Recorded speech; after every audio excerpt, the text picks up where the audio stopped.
Hello, everyone, and welcome back to another video.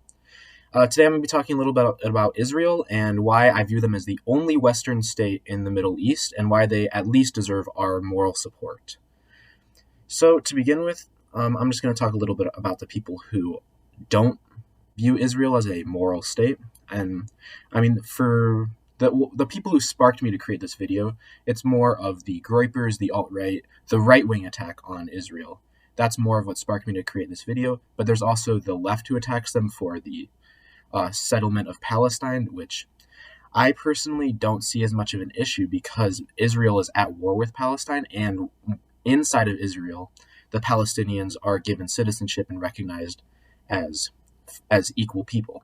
So I don't see much evidence that it's like a apartheid state like some people claim. And yeah, just from the research that I've done, it doesn't make a lot of sense to me, the claims that the left have against Israel.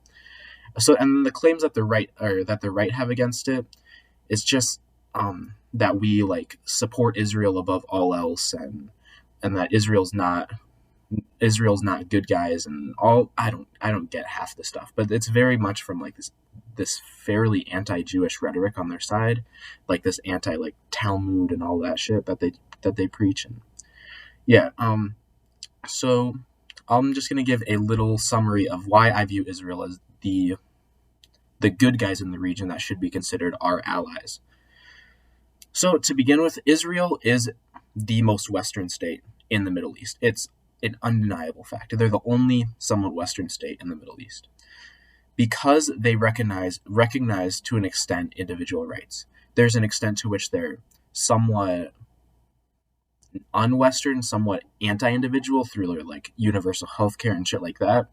But largely, Israel recognizes individual rights, and they're a very secular nation when compared to all the other nations in the Middle East that are like Islamic totalitarian or Islamic authoritarian regimes. So for that reason, I view Israel as definitely the good guys in the region because as someone who is pro-Western values, I like to see more individualistic nations thriving in all over the world. And that's what Israel is in the Middle East. So this anti-Israel rhetoric that we shouldn't support Israel, even morally, it seems to be very anti-Western, but it's coming from the same people who argue for preserving Western culture, which doesn't make much sense to me. Although they do have a few claims that I definitely recognize the validity of. One would be the idea of us giving foreign aid to Israel being a bad thing and putting Israel before ourselves. I definitely agree that this is a negative policy. I'm not a big fan of foreign aid. I think the money that our government gets, it's our money and it should be used for us. I don't see any legitimate claim that another nation has the right to the money that our taxpayers paid.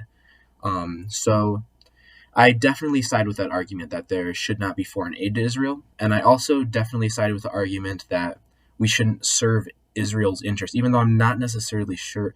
Well, to an extent, I don't think we're actively serving Israel in the Middle East. That just doesn't make as much sense to me. I think that we were trying to take out some Islamic threat, and we just went about it a really poor way. I don't necessarily think we're serving Israel, but if that, to the extent that we are, I think that's definitely a negative thing. I think we should definitely look out for our best interest first in foreign policy. So to the extent that we're serving Israel, although I'm somewhat skeptical of that claim, I am opposed to that. However, I do think we should morally support Israel. I think I could see an argument for us selling arms to Israel in their wars because they're the one Western nation in the Middle East that I believe should be preserved. I wouldn't necessarily recommend us giving foreign aid to them through taxpayer money because I think there's a lot better uses of taxpayer money than giving it to Israel for foreign aid, frankly. But yeah, so I'm not a big fan of foreign aid in general, though. So that's just a further application of that principle. But other than that, I don't view Israel as a bad nation, as a negative group of people.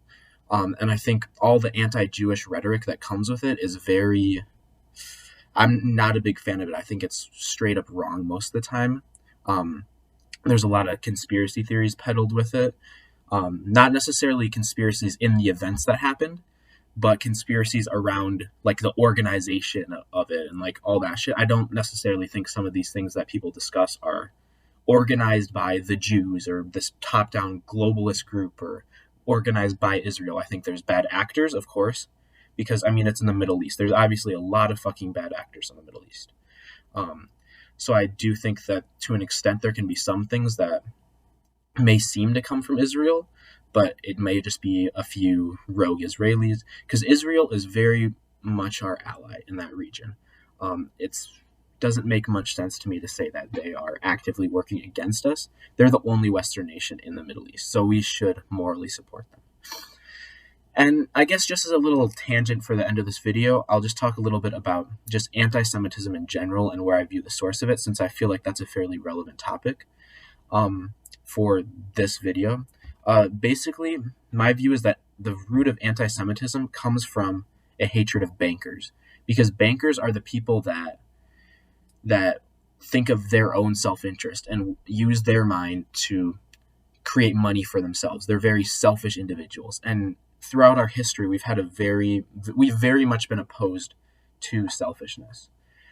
And also throughout history, Christianity has said that you cannot do banking. It's prohibited banking.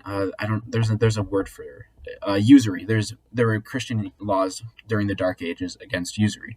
So then it was ultimately the Jews that began to do these sort of things, which led to Jews getting a lot of power and monetary influence in the world.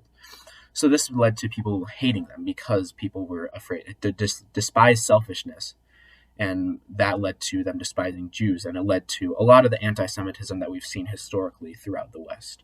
And I think that still continues today with some of the sentiments that you see on the alt-right and with the Groyper movement and with things like that, relating to like the hysteria against Israel and the hysteria of like the anti-Holocaust or like the Holocaust didn't exist type shit. Like that doesn't make any fucking sense. There's a lot of fucking evidence that the Holocaust was a thing that happened. There's very little evidence to say that it did not happen. So, I mean, you can keep listening to whatever fucking echo chamber you're in that's telling you that it's not, or you can go and do a little bit of independent research.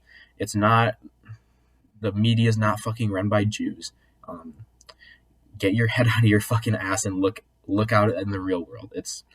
The Jews are not fucking running everything. It's very absurd claims. So, but I mean, people are going to believe what they believe, and I'm sure if enough Groypers watch this video or enough alt-right people watch this video, or yeah, my comments are going to be filled with a lot of fucking stupid shit.